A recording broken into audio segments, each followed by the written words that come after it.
Maps tell stories. This is an art lesson in map making.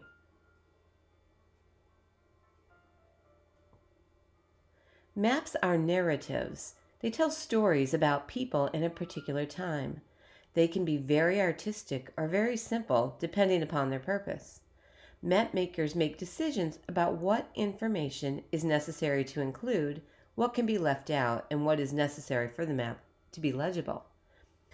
Some maps may contain more than just basic information, but any map should contain these 5 elements. Number 1, a title. The title of your map should tell the basic information about the map, such as the area represented and its purpose. Number 2, the legend, also known as the key.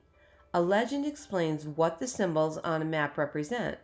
For example, triangles might represent mountains, squiggle lines could represent rivers, or an H represents a hospital. Number 3 is the grid. Crisscross lines, often representing latitude and longitude, form a grid to establish the space shown in the map. Sometimes the grid is set up with letters and numbers, establishing a system. Number 4, direction. The direction of a map is generally established by a symbol known as a rose compass, which shows the points north, south, east, and west. Number 5, scale.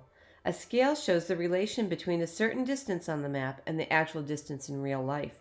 For example, 1 inch might represent 10 feet, or 1 mile, or 10 miles. Maps may also include inserts that enlarge a portion of the map to provide greater detail of a particular section, such as a blow-up image of a business district in a town. Again, the 5 elements of map are the title, the legend or the key, a grid, the direction or rose compass, and the scale in feet or miles.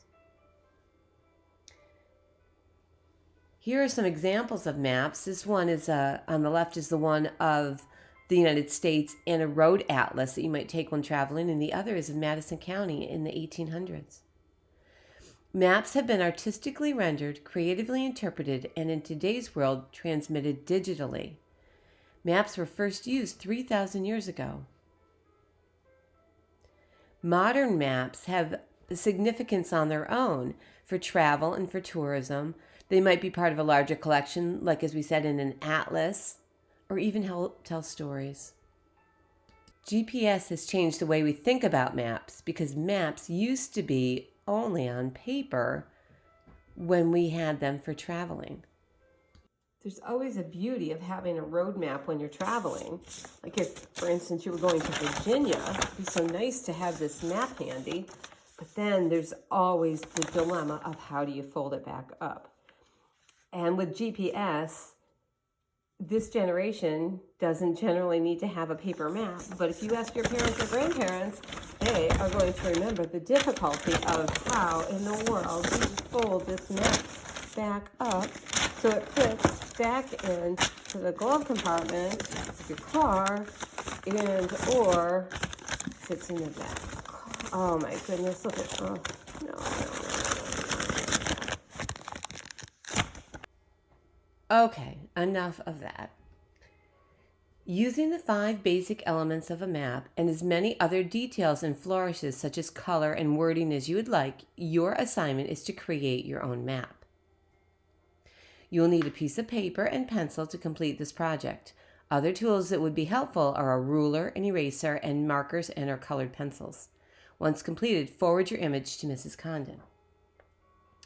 Here's how I created a map to accompany a story I'm writing about my dog, Major. I started with a sketch. I drew it again in pencil on a new sheet of paper. I made a few adjustments and then traced it in marker. And you can see I included the title, which is Big Major's Favorite Route, the legend, a grid, the compass rose for direction, and the scale.